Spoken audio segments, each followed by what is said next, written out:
Tech Balance here with another video. Welcome back. Today we'll be looking at Excel tables, why you should use them and how they make your life easier. If you want to see more, don't forget to like and subscribe to the channel, and for sure let's get into it.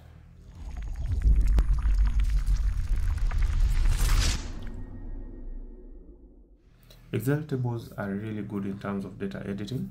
They are really good in terms of also autofill, which is a big concern, for table formatting, column headers, and so on.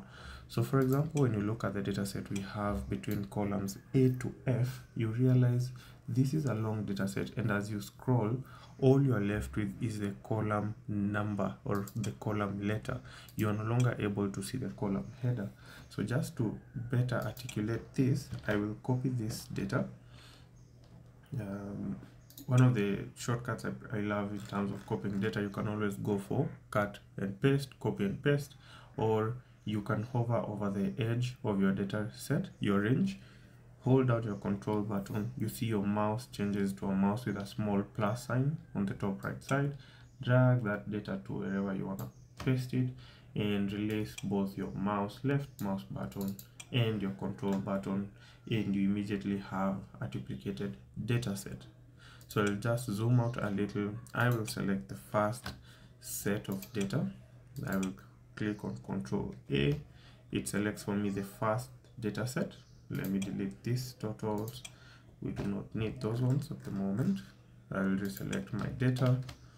Then I will head over to Insert. You see there's a quick pop-up for table, and because I had already selected my data, it retains my selection now. And notice on row number 1 I have my column headers, right? So I will retain this tick as my table has headers. If you uncheck this one, Excel automatically gives you column headers in a scenario where you're working from scratch, but because the data is already pre-formatted, I will retain this as a checked box and click OK. So let's click on Not Now. We will always jump back into that. So if I select any data that is outside my table, you realize the tabs that I have are your traditional tabs. But the moment I click into the space with the table, any data within the table, a new tab appears called Table Design. We will deep dive into this step by step, but for now let's look at one of the biggest advantages in terms of working with tables. And I will also want to move this data a little bit to the left, to the right. You see, for example, we had talked about table headers, or rather column headers. As you scroll down, you realize you start to lose your data. What about when you select your table? When you select your table and you scroll down, the alphabet that names the individual columns are automatically replaced by your table headers. So where in your traditional data set you still retain the alphabetical naming of columns, within your table you do not lose sight of whichever data you're working on or which column you're on. This is very important. Secondly, automatically filters are added into your table, which means you can quickly scroll through and filter out aspects such as F or M in terms of male, female, when you're classifying maybe your employees and so on, right? That is another big advantage. So for example, let's say we want to add a column, and this is a very important feature with the tables. Notice that right now I'm on column G. I haven't entered any information, but the moment I hit enter, my table automatically expands to capture that bit. If I select this cell, say I wanted to format it as dollars, let's select the whole range first of all and change the formatting. Notice that yes, my table automatically expands as my data grows, which is very important usually when you're editing. On the other side, if I wanted to add per month, nothing has changed. Really, for both of them, I've only put in the column header, but here's where the magic happens. So for example, if this is an annual pay and I want to throw in a formula of salary over 12 for an annual pay, the moment I hit enter, the table autofills all that information for me all the way to the end. but this is not the same for a standard data set that is not within a table. When I divide this by 12, it only does for that specific cell, which means I'm forced to still come back to my data set, double click on the end to have the autocomplete feature, come into play. So right off the bat, you can see your work is faster. You really work faster when you're working with tables in terms of quick computations and formula-based analysis. Additionally, if you're generating a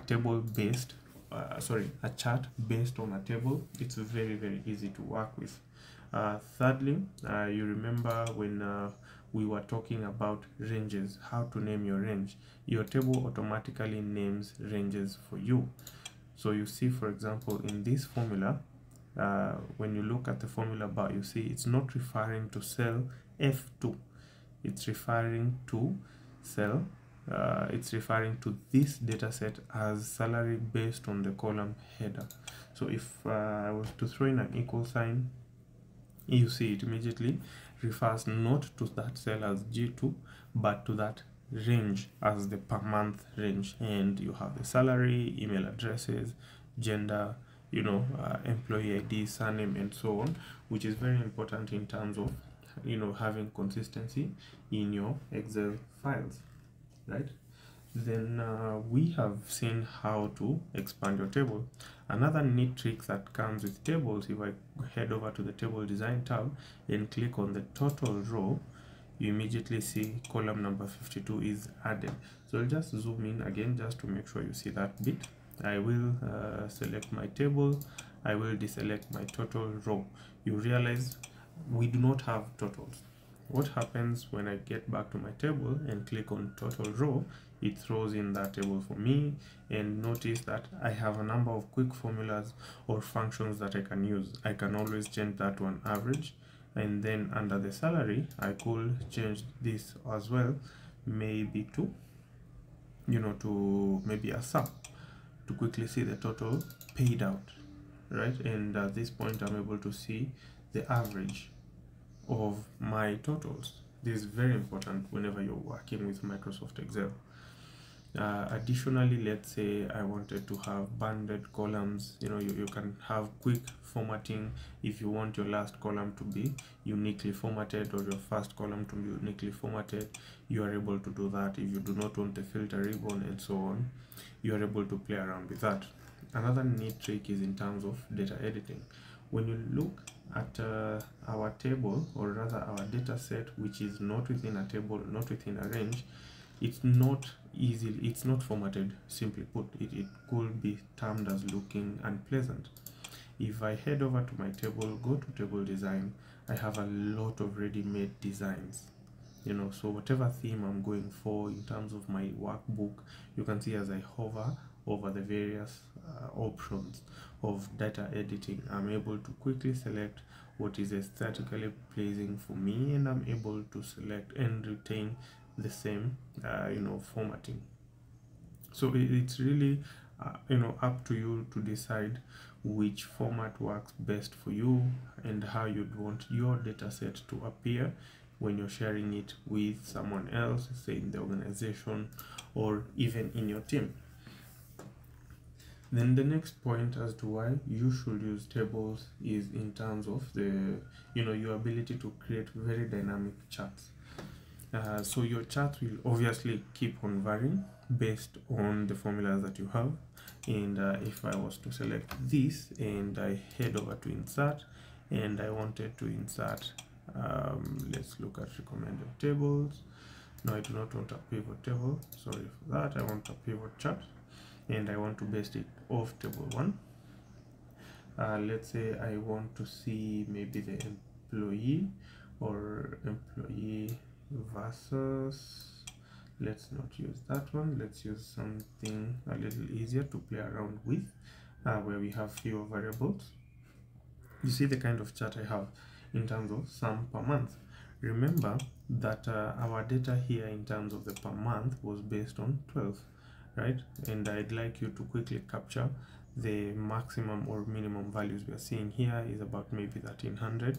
What happens at the point I was to change this formula, to say over maybe even 6, and the entire formula changes. Notice that as well, if I come to my data and hit refresh, it automatically changes based on that. So it's very, very good in terms of having very dynamic charts that you're able to work with. So tables have a myriad of advantages that you can be able to work with on your day-to-day activities, but at the same time, it's really important for you to pay attention to how it works. And in a scenario where you do not want to have autofill, you have the option to come here and control your autocorrect options as you wish. What you wish to be adjusted, what you do not wish to be adjusted. But tables are a really, really good way to get your work going faster and more effectively as it grows. Maybe we could even add a column, say per day, and you could have, say, a formula of that over maybe 30.